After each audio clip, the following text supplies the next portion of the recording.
Hola, buenas tardes, ¿cómo les va? Hola, Buenas profesor. tardes, ¿cómo va, profesor? Hola, profe. Buenas ¿Todo tardes. tranquilo? Bien, todo bien. Hola, buenas tardes. ¿Cómo están para el viernes? Más o menos. Arranca. Es un parcial cortito si lo comparan con el nuestro y con el mío. 3 bolillas son nada más. No, dos. Ah, 2 bolillas, tenés razón. La La 1 uno y la 8. No, la 9.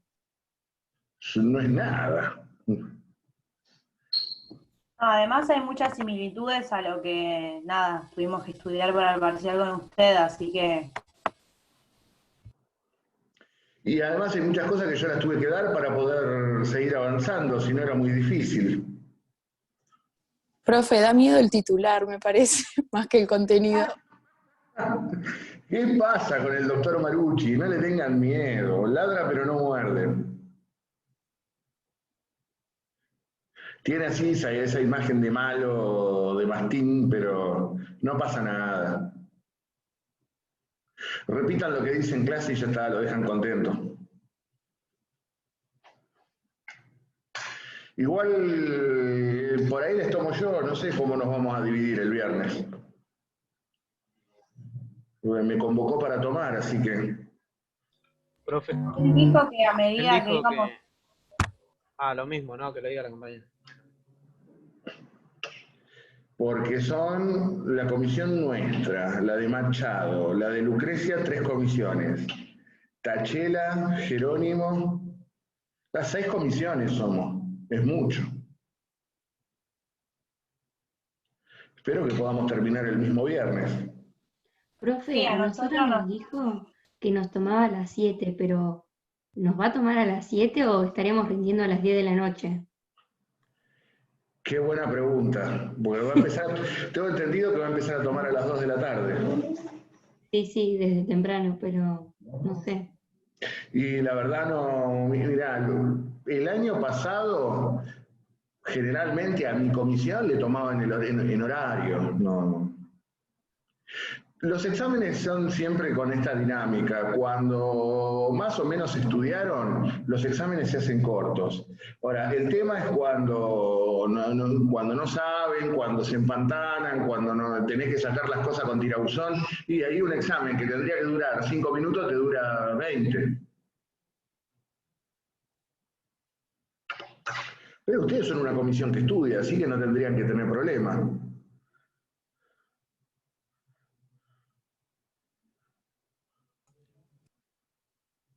Igual mañana por ahí, mañana si tienen preguntas, más o menos las vamos evacuando.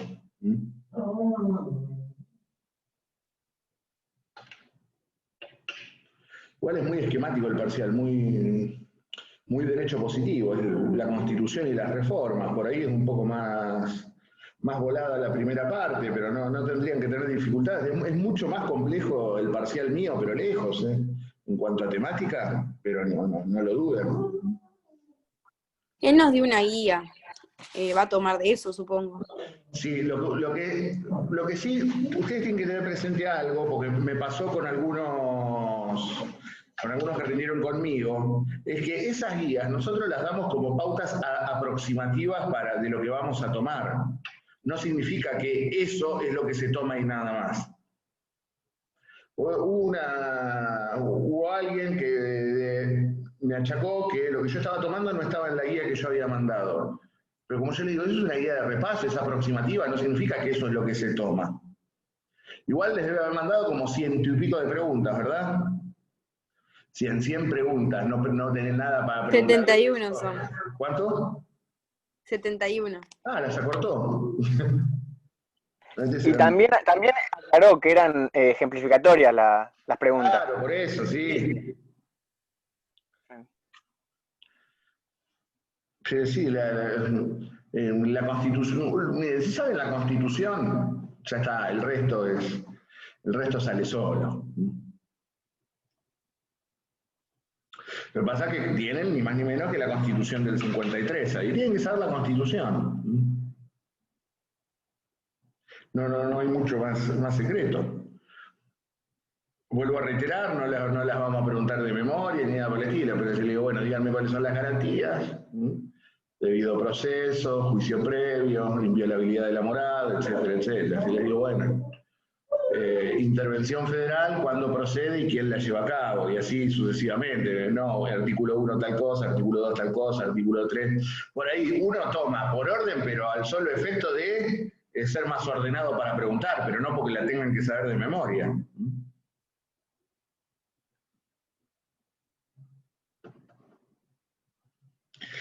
Bueno, ¿alguna pregunta que me quieran hacer de lo nuestro?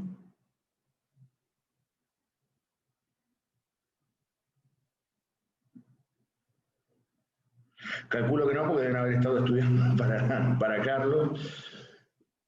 Nosotros tuvimos la primera clase post-parcial, así que si no tienen preguntas, están indultados. Pero sí vamos a avanzar un poco. Y en cierto modo, el tema que tenemos que ver hoy, que es culminar el proceso de federalización de Buenos Aires que dejamos el otro día, les va a servir para refrescar y tener claro el artículo 3 de la Constitución Nacional. Recuerden ustedes que les toca la reforma del 60 en el parcial de Carlos, y el artículo 3 es pregunta de examen. El artículo 3 lo tienen que saber. Y más o menos nosotros ya tenemos algo visto del tema capital. Ya vimos lo que estableció San José de Flores con respecto a la indemnidad territorial de Buenos Aires, el artículo 3, cómo es el mecanismo, y ahora vamos a ver cómo se puso en el contexto histórico de 1880 la cláusula del artículo 3.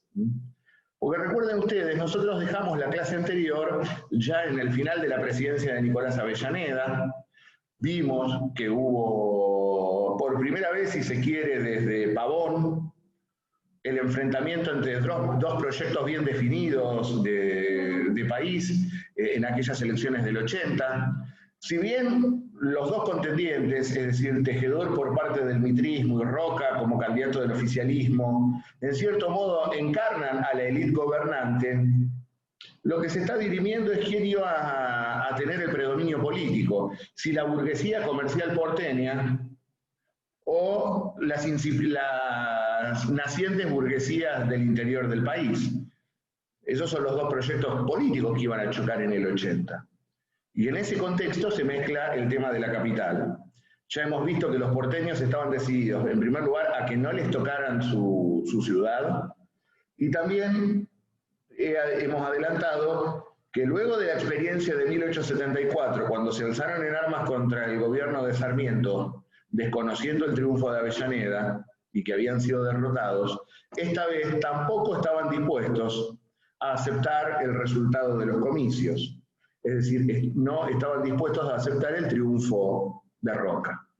Ya hemos visto también en qué contexto conflictivo son inauguradas las sesiones legislativas, tanto del Congreso de la Nación como de la legislatura porteña, los incidentes que se suscitan cuando van arribando los diputados del interior a Buenos Aires siendo agredidos, e incluso hasta hubo una tentativa de asesinarlo por los rifleros porteños en pleno debate. Es decir, se había generado un clima bélico muy importante en Buenos Aires, y esto llega a su clímax cuando en junio de 1880, en junio de aquel año 80, llegan a la boca del riachuelo, reitero ahí donde está el club que falleció en Madrid, las armas compradas por Tejedor en Buenos Aires, para Buenos Aires. El Ministerio de Guerra, a cargo de Pellegrini, intenta frenar el desembarco, no puede, y estas armas son paseadas triunfalmente por Buenos Aires. Ya habíamos visto también cómo le habían baleado la casa Avellaneda, es decir, el clima bélico ya estaba completamente declarado. Y es así entonces como el 2 de junio de 1880 se rompen las hostilidades. En este sentido, allí, este hecho, el desembarco de armas, las armas compradas por Buenos Aires, es lo que termina de desencadenar los hechos bélicos, y en consecuencia se inicia una nueva guerra civil. Nuevamente, esta elección presidencial y a su vez también la definición de cuál sería la capital federal del país, es decir, dónde tendrían su asiento las autoridades federales, se definiría nuevamente en un conflicto civil. Sancionar la Constitución había costado una guerra, reincorporar a Buenos Aires había costado una guerra, y ahora federalizar la ciudad va a costar otra guerra entre hermanos. En este sentido, el 2 de junio, el presidente Avellaneda abandona la ciudad y proclama que Buenos Aires se ha levantado en armas contra la nación, es decir, considera a Buenos Aires en estado de sedición. Como consecuencia de ello, el presidente Avellaneda, por decreto, federaliza el pueblo de Belgrano. Cuando hablamos del pueblo de Belgrano, nos estamos refiriendo al actual barrio de Belgrano, que en ese momento era una zona suburbana, una zona de quintas y de chacras. Era un pueblo muy incipiente. Piensen hoy lo que ha crecido la ciudad, que ya Belgrano es uno de los barrios porteños por excelencia. Pues bien, en aquel momento Belgrano era un municipio diferente al de la ciudad de Buenos Aires. Y en este éxodo que emprende el presidente Avellaneda iba a ser acompañado por la mayoría del Senado. Obviamente, los senadores responden a los gobiernos provinciales y lo van a acompañar 35 diputados. Y aquí iba a estar el quid de la cuestión. Porque para tener quórum para sesionar se requerían 44 diputados. A Avellaneda lo van a acompañar 35. Es decir, es una minoría de diputados los que responden a la mayoría de las provincias del interior, los que acompañan a Avellaneda a Belgrano. Es decir, se retira el presidente, se retira el gabinete, se retira el Senado y se retira una minoría de la Cámara de Diputados al pueblo de Belgrano. Mientras quedan en la capital la minoría del Senado, es decir, los senadores porteños y los correntinos, la mayoría de la Cámara de Diputados, los que responden a los intereses políticos porteños, el vicepresidente de la Nación, que era hombre de Buenos Aires, es decir, el vicepresidente Mariano Acosta no quedaba ninguna duda de para qué lado jugaba, estaba encolumnado claramente con los intereses porteños y no acompaña a Avellaneda a Belgrano, y también se queda la Corte. La Corte que iba a jugar un papel ambivalente tratando de mediar entre ambos bandos en pugna, fracasando estrepitosamente. Así es como están las cuestiones el 4 de junio. Avellaneda por decreto federaliza Belgrano y se traslada con su gabinete, con la mayoría del Senado y la minoría de la Cámara de Diputados. Mientras tanto, ambos bandos se preparan para el combate. En este sentido, Pellegrini, ministro de Guerra de Avellaneda, había mandado a llamar a guarniciones provenientes de Córdoba y de Rosario para reforzar las fuerzas del gobierno nacional. El 7 de junio se reúne el Senado por primera vez en Belgrano y el 9 de junio se va a producir un hecho institucional sumamente trascendente. Como yo les dije, se requerían 44 diputados para poder sesionar, para que tuviera quórum la Cámara de Diputados. Sin embargo, solamente 35 acompañan a Avellaneda. Esos 35 en minoría se reúnen y utilizando el reglamento de la Cámara y la Constitución Nacional, el artículo 56 de la Constitución Nacional, intiman, compelen a aquellos diputados que se han quedado en Buenos Aires a que concurran a Belgrano a dar quórum. Mientras tanto, esa minoría también acepta los diplomas de los diputados por Córdoba, que había sido rechazada por el cuerpo en la sesión preparatoria de mayo, aquella que hemos visto que casi terminan a los tiros. Con lo cual, esta minoría que se ha trasladado con el presidente a Belgrano, estos diputados en minoría, se encuentran terriblemente activos y están dispuestos a llegar hasta las últimas consecuencias en este conflicto. Mientras tanto, mientras una minoría sesiona, mientras se ha trasladado a la capital, mientras estamos al borde de la guerra, en el interior del país, en las capitales provinciales, se reúnen los colegios electorales. Es decir, mientras estábamos entrando en guerra civil, se reúnen los colegios electorales en el interior. Recuerden ustedes, las elecciones habían sido en el mes de abril, y en junio debía reunirse el colegio electoral. Y obviamente, los colegios electorales reunidos en cada capital provincial, menos en Buenos Aires, obviamente, que se ha sublevado, proclaman a Julio Argentino Roca como presidente y a Francisco Madero como vice.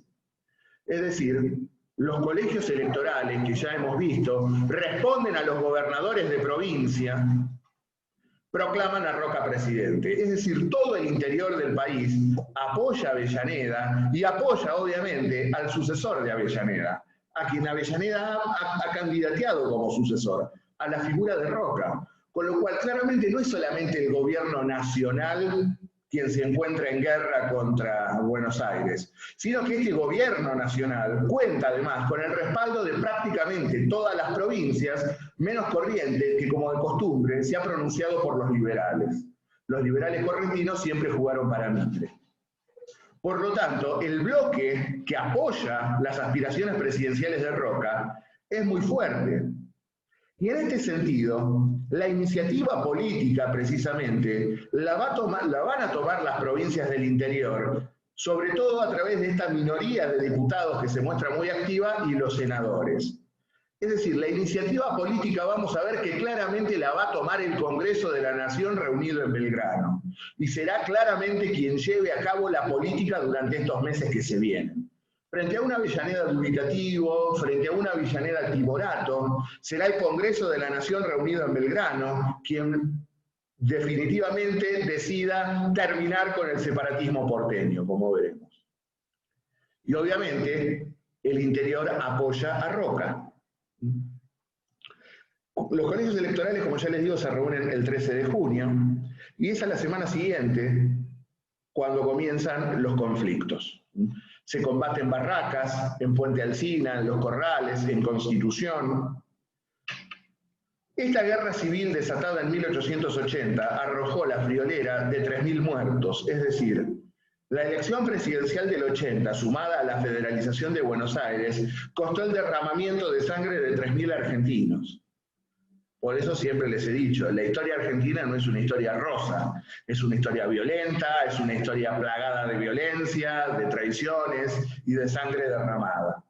Vuelvo a reiterar, la guerra civil del 80 costó 30.000 muertos.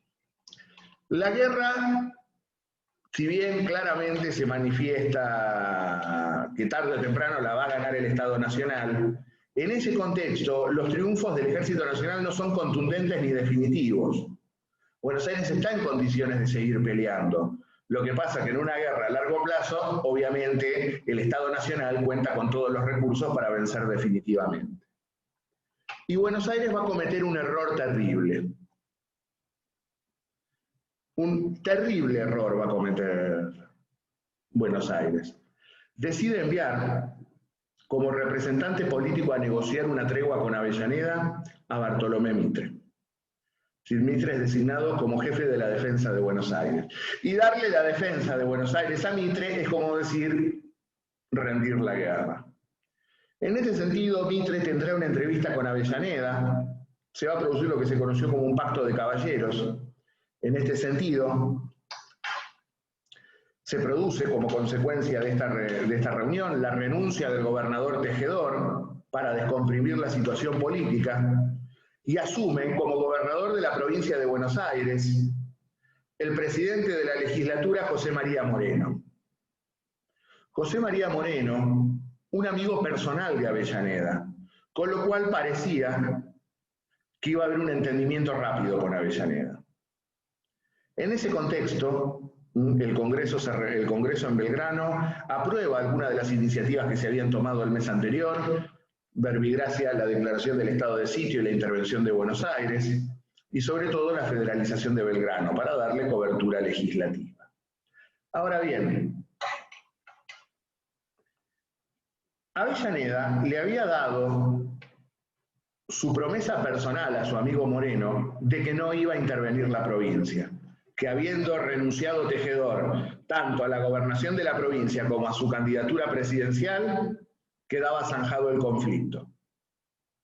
Sin embargo, reitero, quien toma la iniciativa política será el Congreso de la Nación y va a ir mucho más allá de la voluntad política del presidente. El Congreso, a diferencia de Avellaneda, está dispuesto a terminar de una vez y para siempre con el separatismo porteño e imponerle a Buenos Aires, finalmente, la federalización de su ciudad. Y esto es lo que se va a ver manifestado en los sucesos que se van a producir en el mes de agosto. Un mes de agosto que va a estar plagado de cuestiones institucionales. En este sentido, el Congreso reunido en Belgrano, o mejor dicho, la minoría de los diputados reunida en Belgrano, luego, si ustedes recuerdan, hace unos instantes manifesté que habían intimado a la mayoría que se había quedado en Buenos Aires a concurrir a dar quórum. Como no concurren, esta minoría reunida en Belgrano, esta minoría de la Cámara de Diputados, aplicando el artículo 56 de la Constitución Nacional y el reglamento de la propia Cámara, declara cesantes a los diputados que se quedaron en la capital Buenos Aires. Reitero, aplicando una cláusula constitucional, el artículo 56, una minoría decide declarar cesante, es decir, destituida, a la mayoría que no quiere concurrir a dar quórum al Congreso. Esto es perfectamente constitucional. Si hay una minoría que quiere sesionar y la mayoría obstaculiza sistemáticamente el quórum para poder sesionar, tranquilamente se puede dejar cesantes a esos diputados por incumplimiento de sus funciones. Si te eligieron diputado, ¿para qué? Para que vayas y sesiones. ¿No quieren sesionar? ¿No quieren dar quórum? Listo, te lo advertí. ¿No viniste? Te declaro cesante. Sí, ¿qué me querían preguntar? ¿Qué artículo es? ¿Lo dijo?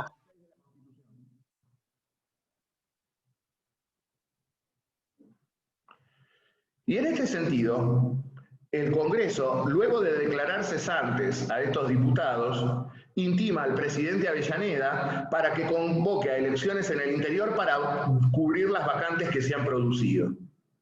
Bueno, declaré cesantes a todos esos diputados, convoquemos a elecciones para cubrir las vacantes.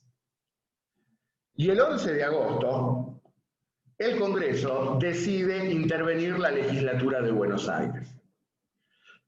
Si ustedes recuerdan, yo hace unos instantes manifesté que Avellaneda le había dado su palabra personal a Moreno de que no le iba a intervenir la provincia. Sin embargo, al Congreso le importó poco la opinión del presidente y decide intervenir la provincia de Buenos Aires. Frente a esta avanzada política del Congreso, el presidente Avellaneda renuncia. Es decir, en pleno proceso conflictivo, el presidente renuncia. Ustedes ya han visto la Constitución, que no alcanza con que el presidente renuncie, sino que su renuncia debe ser aceptada por el Congreso de la Nación. Pues bien, reunido el Congreso en Belgrano en la Asamblea Legislativa, es decir, las dos cámaras sesionando conjuntamente, le rechazan la renuncia a Avellaneda. Es decir, el Congreso no le acepta la renuncia. Con lo cual Avellaneda se mantiene en el cargo. Pues claro, ¿qué pasa? Los diputados de Buenos Aires, los diputados que están en Belgrano, los diputados del interior, temían que si Avellaneda efectivamente renunciaba y su renuncia era aceptada, quedara al mando del país Mariano Acosta, que como yo les dije, era un hombre de Buenos Aires y que se había mantenido en Buenos Aires mientras Avellaneda se iba a Belgrano. Es decir, claramente el proceso podía caer en manos de un porteño. La conducción de este proceso político podía caer en manos de un porteño. Y ya hemos visto, cuando luego de ganar una guerra, qué pasa cuando la iniciativa política la tiene la derrotada Buenos Aires. En este sentido, el Congreso de Buenos Aires tuvo claro los errores históricos. No repitió el error de López y Ramírez en 1820, ni tampoco el error de Urquiza en 1859. El Congreso decidió ir a fondo y hacerle sentir a Buenos Aires que estaba derrotada e imponerle a Buenos Aires la federalización de Buenos Aires. Ahora, lógico, este proceso no podía ser conducido por un porteño, no podía ser conducido por Mariano Acosta. Esto explica por qué el Congreso le rechaza la renuncia a Avellaneda. No obstante, tenían pensado que en caso de no lograr la mayoría para mantener a Avellaneda en el cargo, sustanciarle un juicio político al vicepresidente. Vuelvo a reiterar, la conducción del proceso no podía quedar en manos de un porteño. Pero lo cierto es que el Congreso le rechaza la renuncia al presidente Avellaneda. Ahora bien, firme Avellaneda en su cargo, ¿qué es lo que hace? Utiliza una atribución que la Constitución le otorga al presidente, el veto. la facultad de vetar las leyes sancionadas por el Congreso y veta la ley de intervención a Buenos Aires. Se mantenía firme en su promesa de no intervenirle la provincia a su amigo Moreno. Sin embargo, el Congreso, 3 días después, el 19 de agosto, también haciendo uso de la facultad constitucional que le confiere insistir con un proyecto con mayoría agravada, insiste con los 2/3 de los votos, con lo cual ya el presidente no puede volver a vetar la ley. Es decir, el Congreso, al insistir con los 2/3 constitucionales, la ley ha sido promulgada, con lo cual se vence el veto de Avellaneda y está expedita la posibilidad de intervenir federalmente Buenos Aires. En efecto, el Congreso designa al general Miguel Bustillo como interventor y el 21 de agosto disuelve la legislatura de Buenos Aires. Con lo cual, Buenos Aires, a mediados de agosto, se encuentra intervenida federalmente. Renuncia su gobernador Moreno, es reemplazado por el interventor Bustillo, y se disuelve la legislatura porteña. Frente a este panorama, entonces, ahora sí, el 24 de agosto de 1880, finalmente, Avellaneda envía al Congreso el proyecto de ley federalizando Buenos Aires. ¿Y cómo va a seguir esta situación? Rápidamente, el interventor Bustillo convoca elecciones para recomponer la legislatura porteña. Mientras tanto, el Congreso trata el proyecto de federalización y el 20 de septiembre de 1880 aprueba las leyes 1029 y 1030. Leyes que son sumamente trascendentes porque son las que establecieron la capital federal de la República Argentina. Por la ley 1029 se federaliza el municipio de Buenos Aires. Declárase capital de la República el municipio de la ciudad de Buenos Aires bajo sus límites actuales. Es decir, el Congreso sanciona la federalización de la ciudad de Buenos Aires. Con esta ley, Buenos Aires entonces pasa a ser capital federal de la República Argentina. Pregunto, ¿se ha cumplido el procedimiento constitucional para establecer la capital? ¿Ustedes? No, se le tenía que preguntar a la legislatura. Exactamente. Tenía que ser esto previamente aprobado por la legislatura porteña. Pero tenemos un problemita. No hay legislatura en Buenos Aires, porque el interventor Bustillo obviamente la disolvió y está convocando elecciones para restablecer una nueva. Esto explica el artículo 8 de la ley 1029. Fíjense, si bien federaliza Buenos Aires, dice, esta ley solo regirá una vez que la legislatura de la provincia haya hecho la sesión competente, prestando conformidad a sus cláusulas con arreglo a lo dispuesto en el artículo 3 de la Constitución Nacional. Es decir, para salvar la violación constitucional de que se dicta primero la ley sin sesión de la legislatura, el legislador abrió el paraguas. Bueno, federalizamos Buenos Aires, pero esta ley va a entrar en vigencia luego de que la legislatura porteña,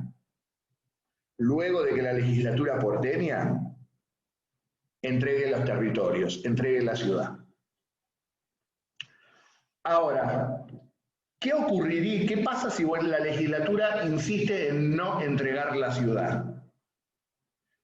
Por eso dictaron la ley 1030. Vuelvo a reiterar, el Congreso estaba decidido a terminar de una vez y para siempre con el separatismo porteño, a imponerse políticamente a la burguesía comercial porteña y a federalizar definitivamente la ciudad, a imponerle a Buenos Aires la capital en su ciudad. Ahora, vuelvo a reiterar, ¿qué pasa si la legislatura no quería entregar los territorios? Para eso se dicta la ley 1030. Si para el 30 de noviembre del 80 la legislatura no hubiese entregado la ciudad, se faculta al Poder Ejecutivo a convocar a una Convención Nacional Constituyente con el objeto de reformar el artículo 3 de la Constitución Nacional e imponer por vía de Convención Constituyente la capital en Buenos Aires. Es decir, una de dos, o me la entregás por las buenas, se ve el territorio, aplicamos la ley 1029 y se termina el problema, o si no me la querés entregar, te armo una convención constituyente y por vía de reforma constitucional te federalizo la ciudad. Te modifico el artículo 3 y se terminó todo. Vuelvo a decir entonces, la ley 1030 le establece un plazo a Buenos Aires para entregar la ciudad. Si para el 30 de noviembre del 80 no la entregó, faculta al Poder Ejecutivo a convocar una convención a efectos de reformar el artículo 3 de la Constitución, designando en él la capital permanente de la República. Es decir, Buenos Aires se iba a federalizar por las buenas o por las malas. Y esto lo dice uno de los protagonistas políticos de aquel momento, el diputado por Córdoba, Felipe Joffre, quien en su obra, El Congreso de Belgrano, lo dice con todas las letras: estábamos decididos a imponerle la federalización a Buenos Aires, a consolidar el Estado federal en Buenos Aires y a terminar para siempre con el separatismo porteño. Esto explica el porqué de la ley 1030. Profe, Sí. la gente, ¿cómo se manifestaba en cuanto a este tema en ese momento? Digamos, no había manifestaciones populares, ni mucho menos. Digamos, los sectores populares del interior claramente estaban con el proceso de federalización de Buenos Aires, porque lo que quedaba del viejo federalismo, los que no habían sido masacrados en Pavón, claramente estaban a favor de Roca y del proyecto federalizador. Pues piensen ustedes, aquellos que habían sido perseguidos políticos por Roca y que no habían sido eliminados definitivamente, los que sobrevivieron, obviamente en el 80 están con Roca por oposición a Mitre. La candidatura de Tejedor es la fiel expresión del mitrismo. Y nada mayor que humillar al mitrismo que sacarle su ciudad, que imponerle la federalización de la ciudad. Con este proceso en la ciudad de Buenos Aires, y está lo que ya era el Partido Popular de Buenos Aires en ese momento, que era el viejo partido autonomista de Adolfo Alsina, que ahora se encontraba huérfano de conducción, porque Alsina había fallecido en 1878. Los restos disueltos de ese viejo partido autonomista porteño están con la federalización de Buenos Aires, y sobre todo, los caudillos más o menos populares de la ciudad. Me refiero a un joven Hipólito Yrigoyen, me refiero a Dardo Rocha. Dardo Rocha fue el puntal del roquismo en Buenos Aires en el proceso del 80. Aristóbulo del Valle. Digamos, el autonomismo porteño, que era el Partido Popular porteño, también está con la federalización. Son opositores a Mitre, obviamente. Lo que pasa es que también tenemos... Sí, adelante. Si la legislatura estaba tipo disuelta, Sí. o sea, y estaban pidiendo que devuelvan, que den la ciudad y le daban un plazo de tiempo. Si ya estaba disuelta, ¿quién era el que aguantaba y no quería dar la ciudad? Si ya... No, porque había que... Recuerden que Bustillo, una vez que asume como interventor, primero disuelve la legislatura y luego convoca elecciones para formar una nueva. Las leyes salen, interín, se está reconstituyendo la legislatura porteña. Lo que pasa es que me quedé frenado acá en la 1030, continúa el proceso. Ok, gracias, profe. Como les venía diciendo, entonces, ¿cómo culmina el conflicto luego de la sanción de la ley 1030? El 26 de septiembre, ahora sí, se llevan a cabo las elecciones de legisladores provinciales, es decir, se reconstituye la legislatura porteña. Mientras tanto, ya a fines de septiembre, principios de octubre, el Congreso, junto al presidente, vuelven a Buenos Aires, dejan Belgrano y vuelven a Buenos Aires, y el Congreso aprueba el escrutinio proclamando a Roca y Madero como presidente y vice, y Julio Argentino Roca asume como presidente constitucional el 12 de octubre de 1880. Precisamente durante todo el mes de noviembre de aquel año 80, la reconstituida legislatura porteña va a debatir la conveniencia o no de entregar la ciudad. Se va a producir un debate célebre cuyos principales oradores serían nada más ni nada menos que José Hernández, en favor de la federalización, y Leandro Alem en contra de la misma. Finalmente se vota en la legislatura el 24 de noviembre, fíjense los plazos, una semana antes de que expirara el plazo previsto por la ley 1030. Y el 24 de noviembre, entonces, la legislatura porteña cede los territorios a la nación. El 24 de noviembre, por ley de la legislatura de Buenos Aires, se entrega la ciudad a la nación para que sea su capital. Y como consecuencia de esta cesión, entonces, cobra plena operatividad la ley 1029 y queda definitivamente federalizado el municipio de Buenos Aires. Y en efecto, el 6 de diciembre de aquel año 80, el presidente Roca promulga la ley de federalización. Así culmina este proceso del 80, y con esto también culmina el proceso o el periodo de organización nacional, iniciándose a partir de este hecho de la imposición o de la consolidación de las autoridades nacionales con Buenos Aires como capital, surge el Estado argentino moderno. Luego de la culminación del proceso político-bélico del 80, culmina el proceso de organización nacional y comienza el funcionamiento de la Argentina moderna, del Estado argentino moderno. ¿Alguna pregunta?